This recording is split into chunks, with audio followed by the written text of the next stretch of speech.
I pull out my questions for my clients, and I had some really crazy clients this week, I have to say.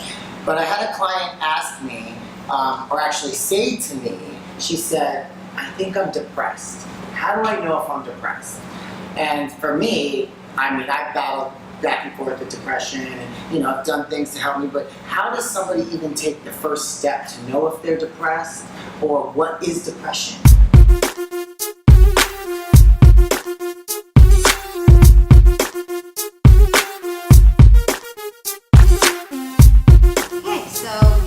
Questions, and they're excellent questions, Peter, and I'm so glad a hairdresser kind of gets all the questions that a therapist could get. So with depression, whether you have it or not, it's always good to go in and visit a professional, and they can ask you specific questions to find out if you're depressed or not. But depression looks like fatigue, you're unmotivated, things that you used to enjoy, you no longer enjoy. Life becomes listless. You're kind of just feeling sad. You might cry on the spur of the moment. You might feel helpless or hopeless.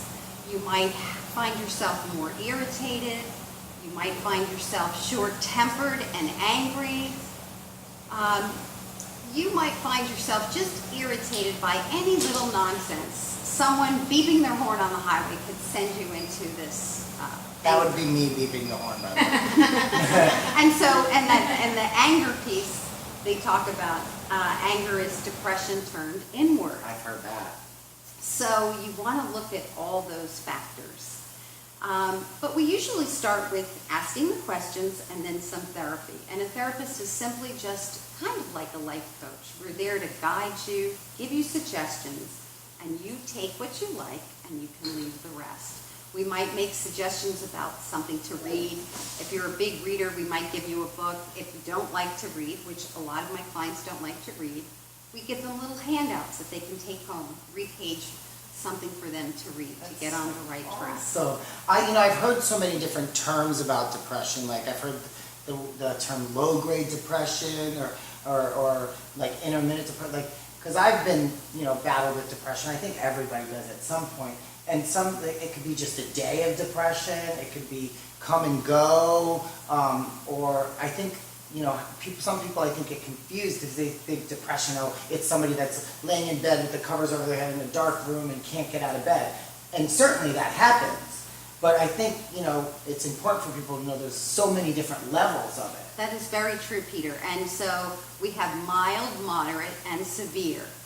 And again, if it's chronic and it's prolonged and it's over time, you may need medication, but we always like to start with the least severe techniques first. And we usually give a lot of coping skills.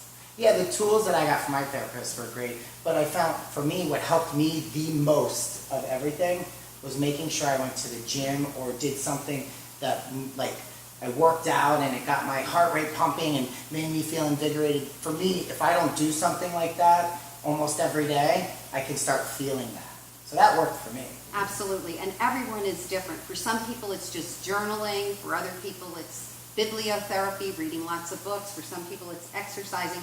So everyone's different. We don't walk into a shoe store and all buy the same shoes. So it's the same thing with depression, but the beauty about depression is it's very curable and manageable, and so it gives you a lot of hope. Oh, see? Well, Angie came and visited us again today. I'm so excited. And I'll see you next week. Thank you. Thank you, everybody.